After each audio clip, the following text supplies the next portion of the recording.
Well, hello everyone. Welcome to my YouTube channel. So today I want to do a C-Ptsd, PTSD, BPD rant, where I just speak my truth because I am so frustrated trying to figure all three of these things out. And I'm just like, is this some kind of cruel joke? Like, who came up with the idea to have all of these? So it's like C-Ptsd is related to PTSD, but C-Ptsd is related to BPD, borderline personality disorder. So it's like both disorders want a piece of borderline personality disorder, and then both of them can claim to be the other. So with PTSD, I've read that sometimes they don't want to differentiate between PTSD and C-Ptsd. They want to kind of make them one and the same. But then complex post-traumatic stress disorder can look like borderline personality disorder, or at least when I read some people's descriptions, they look like the same or similar things. If they are different diagnosis, then I want to see a different diagnosis, which is why I recently created videos on them. Don't know which one I'm going to release first, this one or those. So I released videos just trying to make sense of the difference between BPD and C-Ptsd, because I feel like if you're giving them different names, then they better be different. They better be different. They better have some differences. Otherwise, what is the point? Why are we creating new titles if something is exactly the same? Can somebody please make up their mind? And what also frustrates me is maybe it's just me. Maybe it's just me and I'm not focused when I'm reading or when I'm watching videos, but it seems like every time I watch somebody's videos, it's not just that I'm learning something new. I feel like everybody's talking about something different. So I can't really get a handle. It's like, can I read something that's the same? Every time I read an article, there's something in it that I'm like, okay, I'm reading an article about PTSD and C-Ptsd. And it just seems like I can read a million articles and they're all saying different things. Same thing with BPD and C-Ptsd. And I've spent more time trying to figure those two things out. And it just seems like every time I watch a video, it's totally different from another video that I've watched. I've seen people speak on the topic, have 2-hour-long videos. And then I've seen people have really short videos. But whenever I read an article, it's like I'm reading something different. I'm like, can I read something that's the same? If they're the same thing, then why are we calling them different things? I want some differentiation, and that's what I tried to do with my video. I just kind of stopped reading. I stopped watching videos, and I just kind of took some pieces of some things that really stuck with me and said, okay, this is what the difference is. But then if you start reading too much or watching too many videos, then they start being the same thing. So I'm like, is one better than the other? Not that having any type of diagnosis is better than the other one, but one might be easier to cope with than the other. Are they all created by the same thing? I don't know if I can even explain my irritation and frustration. I think personally, to be super honest, and I'm driving right now and I'm passing by a truck and it says HMMM, and I'm like, yeah, that's how I feel. Like, what is the difference? Is there a difference? Was somebody bored and they just wanted to come up with something, or they wanted to be like, look at me? And then I was reading that BPDs don't want to be stigmatized. They are thinking about putting BPD under C-Ptsd, but the personality is impacted. the skeletal makeup is impacted by BPD. So to just group it into an anxiety disorder, whether or not you want to be stigmatized or not, the personality disorder still stands. And, I heard someone recently say that even though you may not have caused your own problem, you're still responsible for solving it, healing it. And that's a harsh reality. I think about my imperfect self, and I think about experiences that I've had that weren't so great, that were difficult, but then I'm stuck with having to heal it.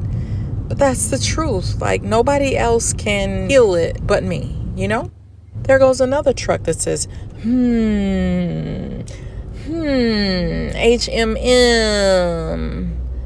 So I'm telling y'all, I'm irritado. And I don't know if that's a word, but I'm irritado. And you probably don't want to hear me rant, but I want to know, does anybody else feel the same way? Or does everybody think they've got this thing on lock? Like, I got this. You're the one that's confused, Tamara. We're not. We get this. This makes perfect sense to me. Well, then, can somebody explain it to me in a way that it makes sense to me? It's like the puzzle pieces keep moving around. They don't stay in the same spot. I think, to be truthful, and something I don't talk about much, I definitely think I've had borderline personality disorder influences, and I think I've definitely had complex PTSD influences. Or have I had one influence and not the other? Because right now in my mind, C-Ptsd is about fear response. It's about feeling safe. Borderlines, it's more abandonment. And to make things more complex, of course, you can swap these two, but for the most part, that is what I'm sticking with right now, because I'm tired of being confused. So me personally, I have moments where I struggle with trusting people, or I'm overthinking, or I'm a little bit overly concerned with safety, and then I start to realize, you know what, these people are actually nice.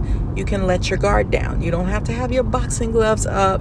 It's like either my boxing gloves up or my hand is covering my face. Like, don't hit me. You know what I'm saying? Like super fight, flight. And I just spend a lot of time kind of trying to fake it and just be cool and be nice and be friendly and be bubbly and get along with people and be kind and just lead with that. I've always said that I was Enneagram 4, which at the core of that is abandonment. But then I definitely have some Enneagram 6 traits as well, because they have issues with safety. I've had people who had borderline-ish tendencies or C-Ptsd. Now I'm thinking it's more C-Ptsd tendencies, where I'm like reading to them Enneagram 6 and they're like, oh, I totally relate to that. And then, I read their Myers-Briggs and nope, that doesn't sound like me, or I'm not connecting with Myers-Briggs at all. But then you read Enneagram 6 to somebody who's one of those diagnoses, and they're totally relating to the Enneagram 6, which has a ton to do with fear. I'm afraid. I need safety. Well, if one is more fear-based, one is more abandonment-based, okay. But like I said, my irritation is, even though I'm breaking it down that way, because I feel like, what is the point of creating titles and putting, if you're putting different titles on the same thing, what's the point? It needs to be different. It needs to be different in my mind. That's just how I feel. Make it make sense. Make it make sense. Who is the guru of BPD, C-Ptsd? I want to talk to those people. I mean, I'm sure I will be totally confused after talking to them, just like I am every time I read an article. I'm like, I'm about to not read any more articles or watch any more videos on C-Ptsd at all, because like I said, I don't know if it's me, but I'm just not getting it. So help me. Does anybody else feel super irritated? Personally, if I'm understanding it the way that I'm understanding it, I think I would rather have a family member with C-Ptsd, even though they can be really difficult too.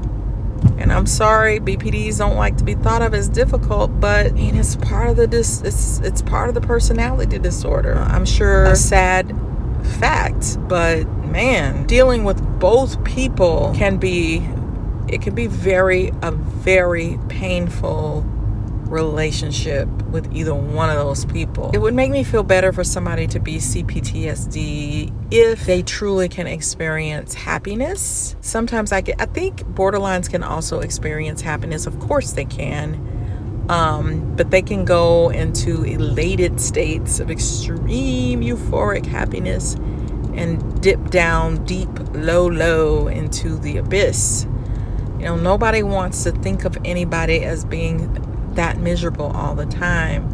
And that's what frustrates me about BPD is, you know, is there any part of the person that's ever happy, that's ever okay? Or is it living life with a constant struggle? Like, do they get a break from the disorder? It just seems so unfair. I know that I am not a borderline, but there are times when I do struggle with some abandonment issues, and that usually comes up in romantic relationships. Like, let's just end this because I cannot handle the intensity of that awful feeling. And I'm like, if a borderline feels that awful feeling all day long, every day with multiple people, I don't know how anyone can function feeling that way. So if anybody has a simple way that they can interpret or figure out complex C-Ptsd, let me know in the comments. And I did what I feel like everybody else is doing. I created a video on C-Ptsd versus borderline personality disorder, and I came up with my own rules, just like everybody else seems to be coming up with their own rules, because I don't see the level of consistency that I want to see, although maybe I'm just not paying attention well enough. But it's just, there's so much information and there's not a clear cut set of criteria that I can see. I need to look again through my DSM-5, but I don't think it's in there. So anyway, let me know what you guys think. If you feel the same frustrations, definitely share my channel and my videos with people that you know, because I just want to help. And I really appreciate you being such good listeners today as I ranted about my thoughts. So check out my book, The Workplace Narcissist. It's all about narcissism. It's going to give you some great information about those people as I felt my way through that. And I'll see you guys on the next video. Bye.